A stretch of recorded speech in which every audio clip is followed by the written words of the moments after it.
সাংবাদিক ভাই বোনেরা, আপনাদেরকে স্বাগত। আপনাদেরকে শুরুতে ধন্যবাদ জানাচ্ছি। ফ্লোরে যাচ্ছি। এখন পট পরিবর্তন হয়েছে। এই মামলায় আমাদের বিশ্বাস করার কারণ রয়েছে, পুরা রাষ্ট্রযন্ত্রের যারা জড়িত ছিল, ক্ষমতাসীনদের সর্বোচ্চ জায়গা থেকে প্রত্যেক তদন্তকারী অফিসার যথেষ্ট ঘুষ খেয়ে অথবা অন্য কোনো কারণে, আমাদের বিশ্বাস করার কারণ রয়েছে লক্ষ কোটি টাকা ঘুষ খেয়ে সঠিক তদন্ত না করে তারা এই মামলা খারিজ করে দেয়, ফাইনাল রিপোর্ট দেয়। যেখানে আপনারা জানেন তার গর্ভে 12 সপ্তাহ ভ্রূণ ছিল, তার বডিতে পুরুষের স্পার্ম পাওয়া গেছে। ওই বাসায় যেখানে সে নিহত হয়, খুন হয়, সেখানে একজন মানুষ মাত্র যাওয়া আসা করত, সে হলো এই খুনি আনবির। এত কিছু তথ্য থাকার পরেও কি করে ফাইনাল রিপোর্ট পিবিআই দেয়?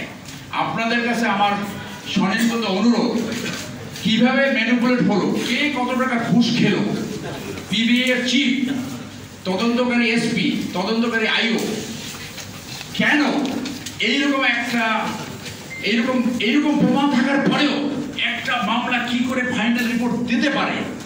আজকে যে আকাঙ্ক্ষায় গণ অভ্যুত্থান হয়েছে, বাংলাদেশে এমন একটা পুলিশি ব্যবস্থা থাকতে হবে আর যাতে কেউ ঘুষ খেয়ে অন্যায্য তদন্ত না দিতে পারে, ঘুষ খেয়ে বিচার প্রতিহত না করতে পারে। আমি শুধু এইটুকুই বললাম। এখন আজকের মূল বক্তব্য নুসরাত মুনিয়ার বোন আপনাদের সামনে তুলে ধরবে। মুনিয়ার বোন মামলার বাদী।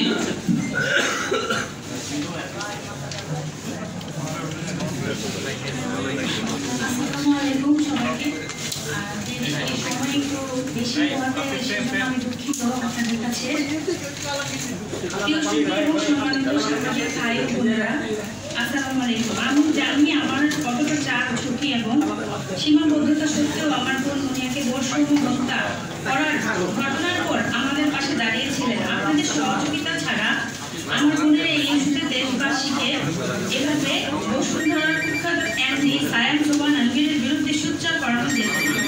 আমি জানি আপনাদের প্রায় প্রতিটি মিডিয়া হাউসগুলো বসুন্ধরা গ্রুপ থেকে মাসে বিজ্ঞাপন পান, তাই অনেকেই সেই বিজ্ঞাপন হারানোর ঝুঁকি নিয়ে আমার বোনের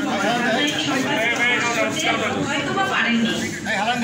তথাপি সেই সীমাবদ্ধতা নিয়েও ডেইলি স্টার, মানকন্ঠ, প্রতিদিনের বাংলাদেশ, আরো অন্যান্য ইত্যাদি পত্রিকায়, RTV, green TV, Gazi TV ইত্যাদি গণমাধ্যম সোচ্চার কণ্ঠে আমার বোনের বিষয়টি দেশবাসীকে জানিয়েছেন। তার জন্য আমি তাদের কাছে বিশেষভাবে কৃতজ্ঞ। আমি কৃতজ্ঞতা জানাই হাসিনা আক্তারকে টেবিল টক অনুষ্ঠানের জন্য, যেখানে আমাকে বেশ কয়েকবার টক শোতে কথা বলার সুযোগ দেওয়া হয়েছিল। আপনারা হয়তো জানেন, মুনিয়াকে মেরে ফেলার সংবাদ পাওয়ার পর আমি যখন গুলশান থানায় মামলা করতে গিয়েছিলাম, তখন থেকেই ভূমিদস্যু বসুন্ধরা পুরুষ রাষ্ট্রযন্ত্রকেই কিনে ফেলতে চেয়েছিল এই হত্যা ও ধর্ষণ মামলার ঘটনাটি ধামাচাপা দেওয়ার উদ্দেশ্যে। তৎকালীন আইজিপি বেনজির এবং গুলশান থানার DC Sudip Kumar, DC Nazmul, OC Abu Hossain, SI Ali Ashraf, SI Ali Golam Muktar Ashraf হবে। এখানে একটু মানে পিবিআই এর যে কর্মকর্তা ছিলেন এটা একটু এডিট হবে।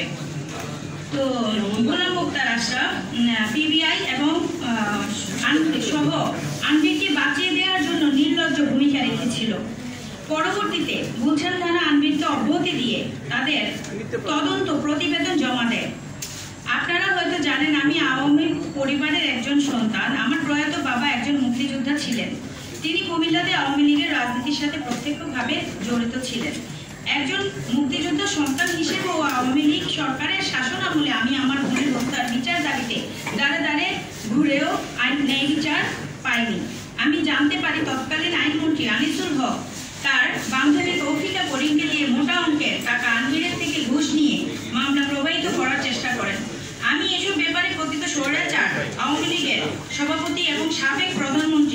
শেখ হাসিনার সাথে সাক্ষাৎ করার জন্য একাধিকবার আবেদন করি। প্রায় 26 পৃষ্ঠার চিঠি একাধিকবার তার দৃষ্টি আকর্ষণ করার চেষ্টা করি, কিন্তু তিনি আমার সাথে সাক্ষাৎ দেননি। আমরা দেখেছি ছাত্র গণহত্যার সময় তিনি ভবন এবং অবকাঠামোর ক্ষতি দেখতে যান, অথচ ছাত্রদের দেখতে যাওয়ার সময় তার হয়ে ওঠে না। একইভাবে তিনি খুনি আনবির ও শাহ আলমের সাথে ঠিকই দেখা করেছেন। আপনারা নিশ্চয়ই আনবিরের ফেসবুকে মাসখানেক আগে শেখ হাসিনার সাথে তাদের সাক্ষাতের কিছু ছবিও দেখেছেন, অথচ আমার সাথে একটিবার সাক্ষাতের সময় হয়ে ওঠেনি।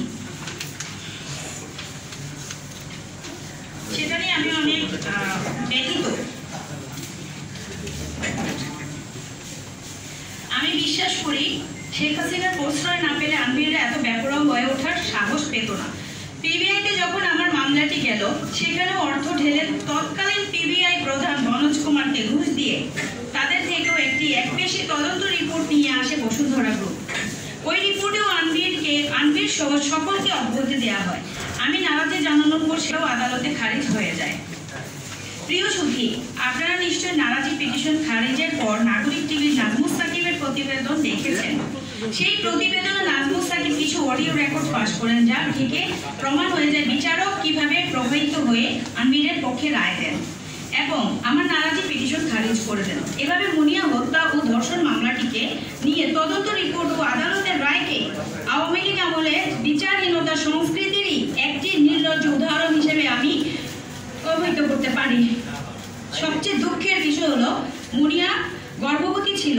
পিবিআই তাদের তদন্তেও বলেছে সেটা ছিল আনবিরেরই সন্তান, অথচ সেই আনবিরকে তারা ডিএনএ স্যাম্পল টেস্ট করতে বলল না।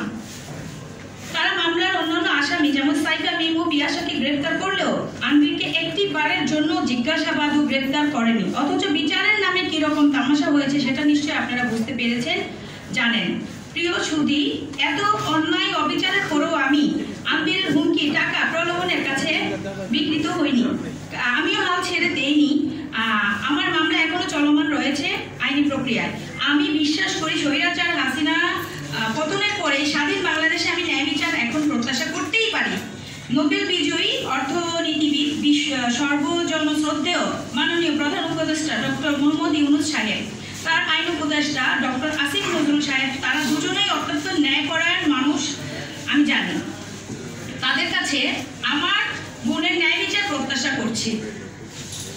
আজকের এই দিনে আমি বিশেষ কৃতজ্ঞতা জানাচ্ছি বাংলাদেশের কয়েকজন সুনাগরিকগণকে। আন্তর্জাতিক খ্যাতি সম্পন্ন আলোকচিত্র শহীদুল আলম সাহেবকে, বুদ্ধিজীবীদের মাঝে শহীদুল আলম ভাই এবং ওনার স্ত্রী রেহনুমা আপা, ওনার যে সংস্থা ছিল সেই সংস্থার মাধ্যমে শুরু থেকেই আমাদের সাথে পাশে ছিলেন এবং আছেন।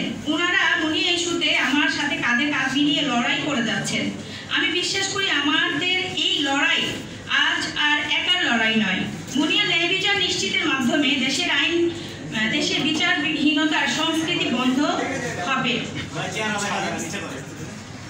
এটাই হোক আমাদের সকলের প্রত্যাশা। আমি আপনাদেরকেও সাথে আশা করছি।